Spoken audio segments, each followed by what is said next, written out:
वही दीजिए। लीजिए मैडम आपका ऑर्डर। अंकल ये ऑर्डर तो पेड है ना? हाँ मैम साहब, आपका ऑर्डर पेड है। तो क्या हो गया अंकल, आप परेशान से लग रहे हैं मेरे को। नहीं नहीं मैडम, ऐसी कोई बात नहीं है। ठीक है, मैं जा रहा हूँ।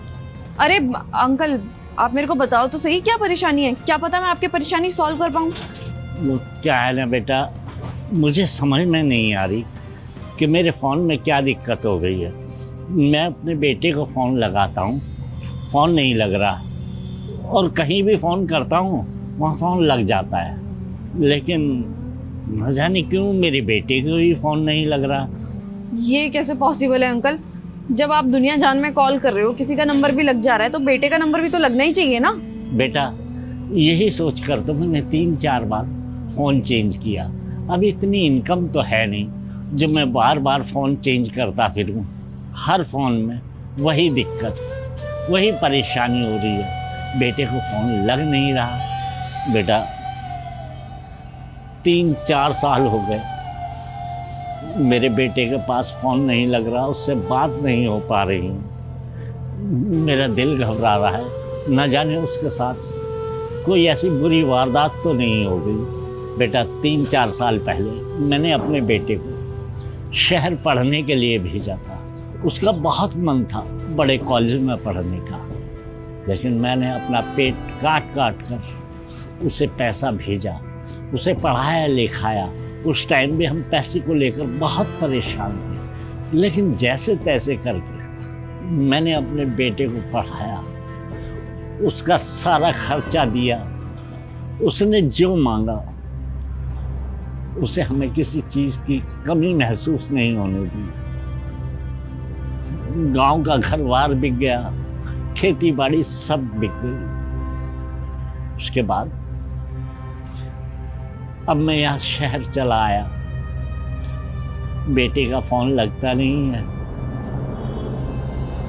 और मैं यहाँ पर किराए पर रहता हूँ और ये डिलीवरी का काम करता हूँ। अब क्या करूँ?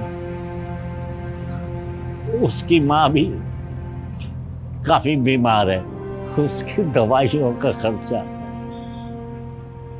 और पूरे घर का खर्चा मुझे ही तो संभालना है। अब कौन है उसके आगे? अंकल आप रोइए मत, अंकल आप रोइए मत। लाइए एक बार फोन अपना मेरे को दीजिए, क्या पता मैं कुछ देख सकूं, क्या पता लग जाए फोन। आप रोइए मत, दिखाओ मेरे को फोन अपना। आप ही देख लीजिए। अंकल आपने अपने बेटे का नंबर किस नाम से सेव किया है? जी, राहुल के नाम से। राहुल।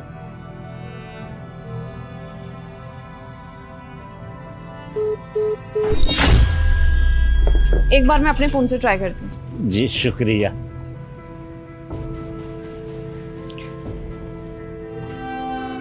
लगा क्या? नहीं अंकल, फोन तो लगा नहीं, पर आप चिंता मत करो, मेरे हस्बैंड अंदर बैठे हैं ना, उनको फोन्स की अच्छी नॉलेज है, तो एक बार मैं आपका फोन उनको दिखा लेती हूँ, क्या पता कुछ सेटिंग में गड़बड़ होगी हो।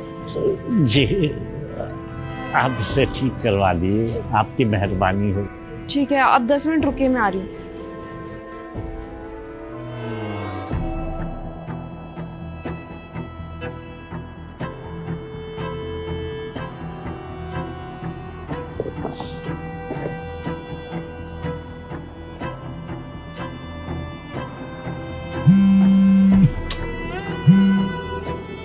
हेलो।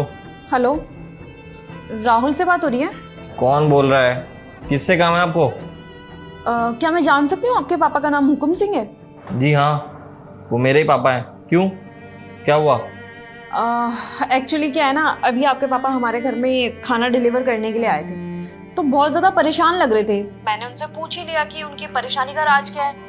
वो चाहते तो नहीं थे मेरे को बताना, क्योंकि मैं तो ऑब्वियसली एक कस्टमर ही हूँ, वो मेरे को अपनी परेशानी क्यों ही बताएंगे, लेकिन मैंने फोर्स करके सारी बातें उगलवा ही ली। तब मेरे को पता लगा कि वो इतने ज़्यादा दुखी क्यों चल रहे हैं। पता है, उन्होंने 3 से 4 बार अपना फ़ोन चेंज किया। तुम्हें पता है क्यों?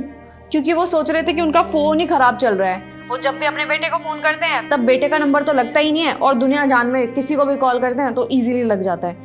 उन बेचारे को तो पता ही नहीं है कि उनका फ़ोन खराब नहीं है, एक्चुअल में तो उनका बेटा खराब है ना। अब इसमें तुम्हारी गलती नहीं है, तुम्हें टेंशन लेने वाली कोई बात नहीं है, क्योंकि मेरे पापा ना अभी मेरे को सुना ही रहे थे, उनकी कुछ टाइम से तबीयत बहुत ज्यादा खराब चल रही है ना। मेरे को कहते हैं कि बेटा मेरे साथ बैठा कर, मुझे टाइम दिया कर, मेरे को मेडिसिन वगैरह तो कम से कम बता दिया कर। अब उनको कौन समझाए मैं उनके साथ क्यों बैठूं, उनको दवाई वगैरह क्यों दूं? उनकी केयर करने के लिए मम्मी है ना, मम्मी को केयर करनी चाहिए। मेरी मम्मी के भी पैरों में दर्द होता रहता है, लेकिन मेरे को उनसे कोई मतलब नहीं है। मैं अपनी लाइफ एंजॉय करूंगी ना यार, मैं यंगस्टर हूँ, मुझे क्या मतलब मेरे माँ बाप से। हाँ मेरे को पता है कि मेरी तबीयत खराब होने पे मेरे मम्मी पापा ने मेरे लिए बहुत कुछ किया है, लेकिन मुझे उससे सीरियसली कोई फर्क नहीं पड़ता। अभी रिसेंट में ही मेरे पापा मेरे को सुना रहे थे, कह रहे थे बेटा माँ बाप के लिए ना बच्चे बहुत होते हैं, लेकिन बच्चों के लिए माँ बाप सिर्फ एक ही होते हैं। लेकिन फिर भी मेरे को कोई फर्क तो पड़ा नहीं। लेकिन हाँ तुम चिंता मत करना, मैं अभी बाहर जाऊंगी ना, उस टाइम तो मैंने अंकल को कुछ बताया नहीं कि तुमने उनका नंबर ब्लॉक करके रखा हुआ है, बट अभी बाहर जाऊंगी तो सब कुछ सच सच बता दूंगी कि आपका बेटा ना आपसे बात करना चाहता ही नहीं है। और मुझे पता है उनको दुख होगा, बहुत ज्यादा दिल पे चोट भी आएगी, पर कोई बात नहीं, कम से कम 1-2 दिन वो दुखी रहेंगे, उसके बाद नॉर्मल हो ही जाएंगे। उनको काम भी तो करना होगा ना, तभी तो अपना पेट पालेंगे, तभी तो तुम्हारी माँ को भी मेडिसिन दिलाएंगे, है ना। क्योंकि अगर उन्होंने ये काम करना बंद कर दिया तो उनके पास तो कोई इनकम का स्कोप ही नहीं रहेगा। तुम उसकी चिंता बिल्कुल मत करना, ठीक है, तुम एंजॉय करो। और मैं भी फोन रखती हूँ, मेरे पास इतना फालतू टाइम नहीं है कि मैं तुमसे बात करूँ।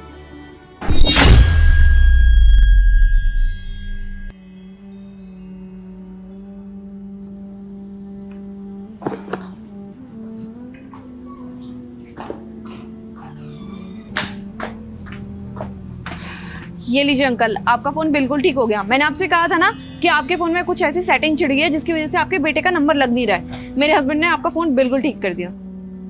आपका बहुत बहुत शुक्रिया मैडम। अरे मैडम मेरे बेटे का फोन आ गया। अरे आपने क्या किया, मेरे बेटे का फोन आने लग गया। मैं तो बहुत दुखी हो रहा था कि मेरे बेटे का फोन नहीं आ रहा। अरे अंकल शांत हो जाइए, पहले आप अपने बेटे से बात करो, फिर बाद में ये सब सोचना। बात करो। हेलो पापा। बेटा राहुल कैसा है तू?